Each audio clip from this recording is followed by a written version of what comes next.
In 1955, Flannery O'Connor wrote a short story called The River about Harry Ashfield, a 4 or 5 year old only child of some urban parents who had very little time for him, but instead spent their time giving parties and sleeping late the following day.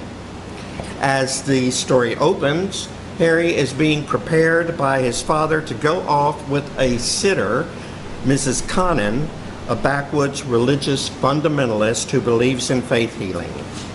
It's Sunday, so the family goes to the river to attend a healing service. They take Harry along with them, and Harry is baptized, after which the preacher tells him that he now counts. After Harry is returned to his home, he wakes up the next morning and, convinced that his parents will be out cold until 1 o'clock, leaves the apartment and returns to the river. There, determined to baptize himself and to keep on going until he found the kingdom of Christ in the river, he jumps in the river and drowns. When the story was published, O'Connor caught a lot of flack from critics who thought the story's subject was too extreme. But she felt that to get the attention of some people, you sometimes, to use her words, need to draw really big caricatures. One wonders if that was what Jesus had in mind with this morning's words. Those who eat my flesh and drink my blood abide in me, and I in them. Really, Jesus? Don't you think that kind of language is sort of extreme? Is it so necessary to get so graphic? And if you think it must be a matter of translation, or maybe he didn't really mean it the way it sounds, you're wrong. Up until this point, the author of John's Gospel has been using the ordinary Greek word for eat.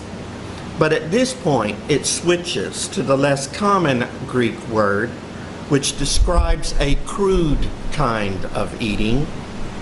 To devour, gnaw on, chew noisily on, or to munch on would be more accurate. No, John's Gospel clearly seems to intentionally depict Jesus being in your face with his choice of words. So why would Jesus have used such graphic language? To eat someone's flesh only appears in the Hebrew Bible as a metaphor for extreme hostility. And the drinking of blood was considered to be an abomination forbidden by God's law. Was he doing it for shock effect? Was he drawing really big caricatures as O'Connor had done? Or maybe the Jesus of John's Gospel was making reference to a competing religion known as Mithraism.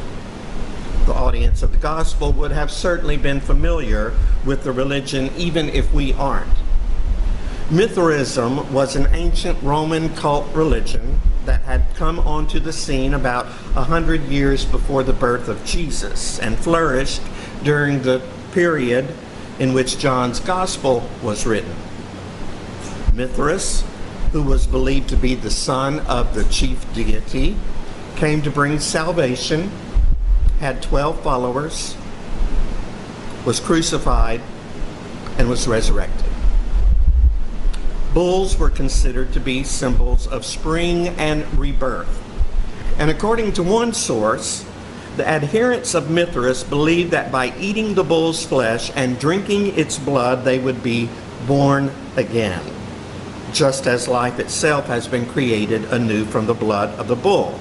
Participation in this rite would give not only physical strength, but lead to the immortality of the soul and to eternal light. So was Jesus drawing a parallel between his teachings and those of a religion that would have been familiar to his audience? Was he trying to get the attention of the crowds by using graphic language? Or was he possibly trying to get the point across that there are no halfway measures when it came to following him. Flesh and blood, you see, is a Hebrew idiom which refers to the whole person, their heart, mind, spirit, feelings, hopes, dreams, fears, everything. It's a phrase similar to today's heart and soul. And so when Jesus talked about eating his flesh and drinking his blood, the end result of which was a mutual abiding or relationship between Jesus and the person, maybe he was saying this is an all or nothing sort of relationship.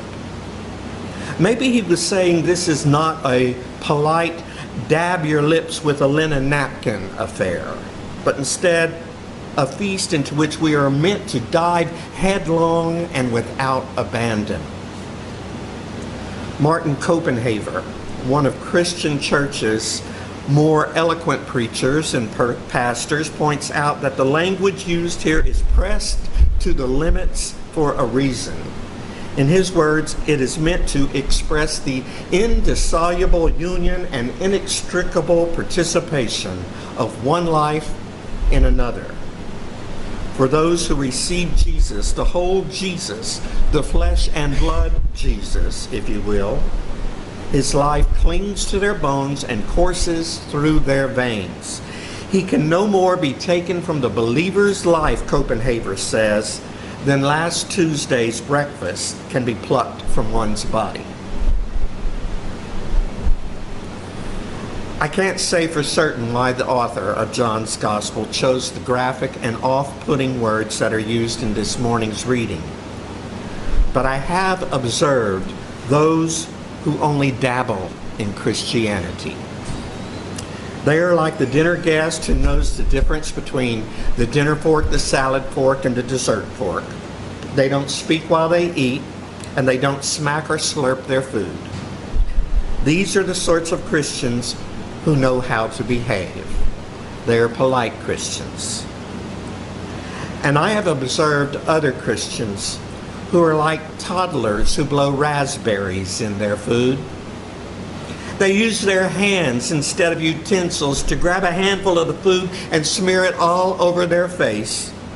And they have no qualms about showing the world what's inside their mouths. These are messy Christians. I have seen both sorts of Christians, both polite and messy Christians. And the latter appear to be happier, more joyful, and they laugh more.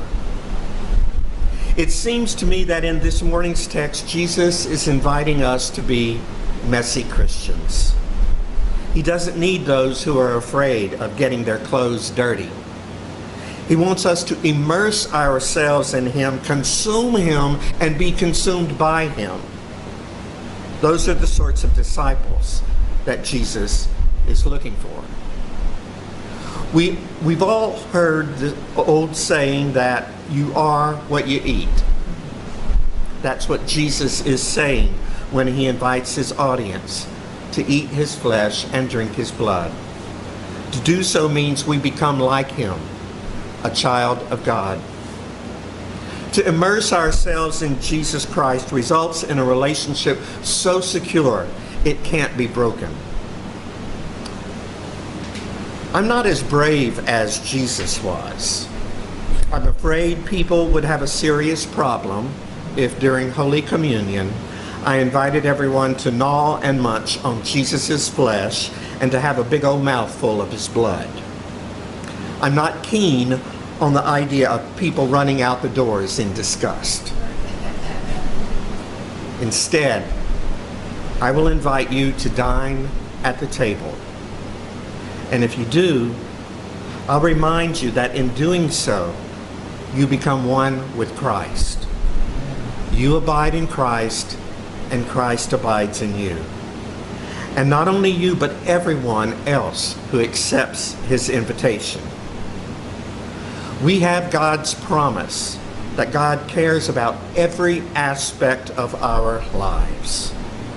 So when I invite you to eat the bread and drink from the cup, I am inviting you to come and eat and drink this promise.